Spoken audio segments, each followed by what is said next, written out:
रामचंद्र कह गए सिया से, ऐसा कलयुग आएगा, प्रजा की लाशों के ढेर पर राजा वोट उत्सव मनाएगा।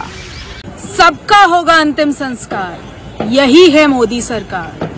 2014 से पहले मोदी जी अपने भाषणों में कहा करते थे, माँ गंगा ने मुझे बुलाया है।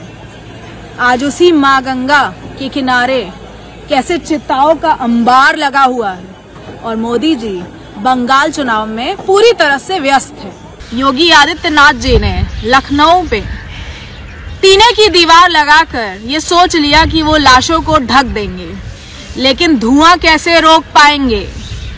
जलती हुई लाशों की चीख पुकार से आपको नींद कैसे आएगी? और मोदी जी ने अपने संसदीय क्षेत्र बनारस में शमशान उत्सव शुरू कर दिया।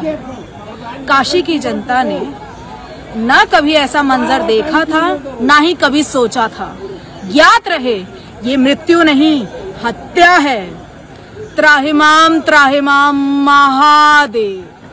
और बनारस की जनता त्रस्त है। ना ही यहाँ पे हॉस्पिटल है, ना ही बेड है, ना ही ऑक्सीजन है, ना ही वेंटिलेटर है। यहाँ की जनता त्राही त्राही हो रही है और यहाँ के सांसद बंगाल में जाकर चुनावी रैलियां कर रहे हैं। तो उसके तुरंत बाद सांसद जी ने, नरेंद्र दामोदर दास मोदी जी ने जिस तरह से वर्चुअल मीटिंग की और 8 विधायक को बुलाया, जिसमें से कई तो क्वारंटाइन हैं, कुछ गए, जिनसे पत्रकार महोदय जी ने जाके इंटरव्यू लेने की कोशिश की और जानने की कोशिश की कि आखिर वर्चुअल मीटिंग में क्या कहा और क्या नया मिलने वाला है काशी की जनता को इस वर्चुअल मीटिंग के बाद। तो किसी भी विधायक ने जवाब नहीं दिया, अपनी गाड़ी में बैठ के सब चलते बने। तो आखिर हो क्या रहा है बनारस में? मैं पूछना चाहती हूँ काशी की जनता से और भारत के 130 करोड़ जनता को कि बनारस के सांसद यानी कि नरेंद्र दामोदर दास मोदी जी और यहाँ के 8 विधायक, 3 मंत्री, 1 मेयर, सब के सब भारतीय जनता पार्टी से हैं और सब के सब इस कोरोना के सेकेंड वेव में लापता हैं।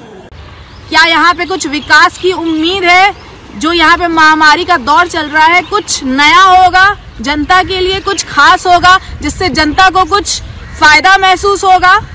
लेकिन इसी उम्मीद में मैं भी एक बार गुहार लगाना चाहती हूँ यहाँ की जनता से कि आप सब भी अपने हक के लिए आवाज उठाइए। हम सब जब आवाज उठाते हैं तो मंद बुद्धि कहते हैं कि ये सब सरकार विरोधी है। अपने हक के लिए आवाज उठाना अगर सरकार विरोधी है तो मैं हक से कहती हूँ कि हाँ, मैं सरकार विरोधी हूँ। इन सब की वजह से काशी के शमशान की स्थिति देखकर भारत के किसी भी व्यक्ति के रोंगटे खड़े हो जाएंगे।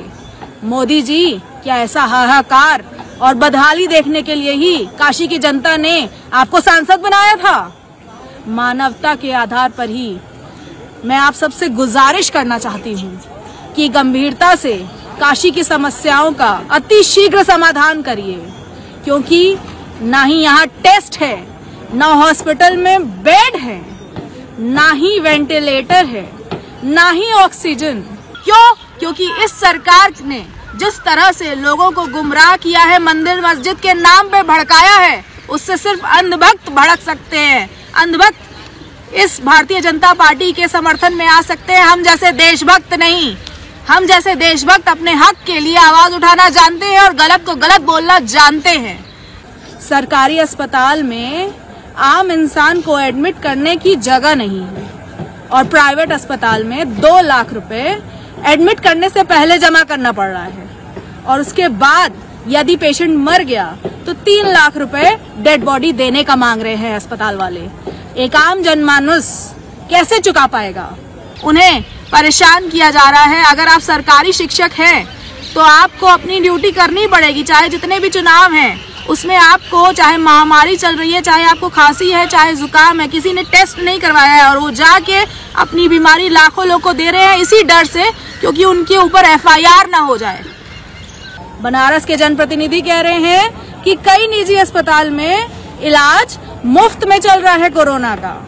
तो मैं पूछना चाहती हूँ कि काशी जनता से कि ऐसा कौन सा निजी अस्पताल है जहाँ पे मुफ्त में इलाज चल रहा है?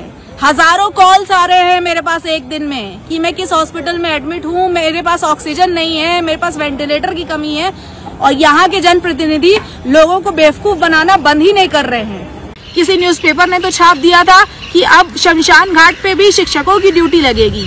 क्यों? क्योंकि वो सरकारी शिक्षक हैं।